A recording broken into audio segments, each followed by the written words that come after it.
Toll আদায়ের নামে নোয়াখালী পৌর এলাকায় সড়কে চলছে প্রকাশ্যে চাঁদাবাজি। টাকা না দিলেই মারধর আর হেনস্থার শিকার হতে হচ্ছে যানবাহন চালকদের। টার্মিনাল ইজারার নিয়ম নীতির তোয়াক্কা না করে ইজারাদারের লোকজনের প্রকাশ্যে চাঁদাবাজির দৃশ্য দেখেও নীরব প্রশাসন। ইজারার সবগুলো শর্ত ভঙ্গ হলেও অদৃশ্য কারণে নেওয়া হচ্ছে না কোনো ব্যবস্থা। নাসিম শুভর প্রতিবেদন।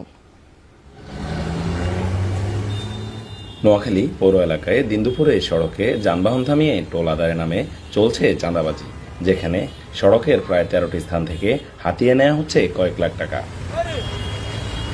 প্রশাসনের নাকের ডগায় টোলের নামে এমন চাঁদাবাজিতে অতিষ্ঠ যানবাহন চালকরা। তাদের অভিযোগ, টাকা দিতে না চাইলে গাড়ি আটকে রাখা ও মারধরের শিকার হতে হয় তাদের। পৌরসভার নাম করে নেয় আর কি, কিসের জন্য নেয় সেটা জানি না। তার জন্য খুব জোরাজোরি করে, আরো দাবর টাকা না দিলে মারবো, মারধর করবো। আমরা প্রতি জায়গা মাছ দিই, সোনাপুর চৌরাস্তা প্রতি জায়গায় আমরা ছাড়া দিত। আমাদের গাড়ি একটা বার করলে 900 টাকা খরচ। বিভিন্ন রকম হেরানি করে আমাদের গাড়ি আটকায়, আবার বিভিন্ন রকম করে মারধর করে। আমরা কি করবো, না দিলে তো আমাদের লোক বাড়াবাড়ি করতেছে, কথা বুঝুন না, জামাদারি টানদারি। পৌরসভার টোল আদায়ের নামে এসব টাকা তোলা হলেও মানা হচ্ছে না কোনো নিয়ম। শর্ত অনুযায়ী নির্দিষ্ট স্থান ব্যতীত রাস্তায় চলমান যানবাহন থামিয়ে যত্রতত্র টোল আদায় করা যাবে না।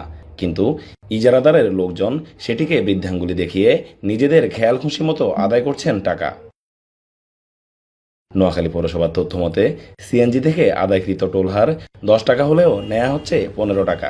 অন্যান্য যানবাহনের ক্ষেত্রেও মানা হচ্ছে না কোনো নিয়ম। পৌরসভার টোল আদায়কারী পরিচয়ে যে পোশাক পরে সড়কে চাঁদাবাজি করা হচ্ছে সেটিরও নেই কোনো অনুমতি। এছাড়া মহাসড়কে গাড়ি থামিয়ে অর্থ আদায় না করার বিষয়ে হাইকোর্টের নির্দেশনা থাকলেও মানা হচ্ছে না তাও। 15 টাকা পৌরসভার আদায় টোল। নোয়াখালী পৌরসভা থেকে ডাক হয়েছে, জরুরি ইসলাম নীতি, এটা তো স্ট্যান্ড থেকে নেওয়ার জন্য বলছি, আর এখন এটা রাস্তা থেকে আমরা নেই। নোয়াখালী কোনো সিএনজি স্ট্যান্ড নেই, আছে শুধু এই প্রতিটা মোড়ে যেমন সোনাপুরটা আছে, এখানে মাঝিটা আছে, মাঝি কবিরাটটা আছে, কবিরাটে প্রত্যেকটা মোড়ে স্ট্যান্ড আছে। নোয়াখালী পৌরসভার মালিকানাধীন সোনাপুর আধুনিক বাস টার্মিনালটি 2025-26 অর্থ বছরে ইজারা নেন জেলা স্বেচ্ছাসেবক দলের সিনিয়র যুগ্ম সাধারণ সম্পাদক জহিরুল ইসলাম। সড়কে চাঁদাবাজি ও ইজারার শর্ত লঙ্ঘনের বিষয়ে তার সঙ্গে যোগাযোগ করা হলে কথা বলতে রাজি হননি তিনি। এদিকে সুনির্দিষ্ট প্রমাণ পাওয়া গেলে প্রয়োজনীয় ব্যবস্থা নেওয়ার আশ্বাস পৌর কর্তৃপক্ষের। নির্দেশনা দিয়েছি যে নির্ধারিত স্থান ব্যতীত অন্য কোথাও স্থান থেকে রানিং এর উপরে মহাসড়কে যানজট সৃষ্টি কোনো টোল আদায় করতে পারবে না। আর নির্ধারিত স্থানের বাইরে যদি টোল আদায় করা হয় সেখানে আমরা প্রয়োজনীয় পদক্ষেপ নেব। সোনাপুর আধুনিক বাস টার্মিনালটি চলতি বছরের জন্য 23 লাখ টাকায় ইজারা দেয়া হয়। নাসিম শুভ, এখন নোয়াখালী।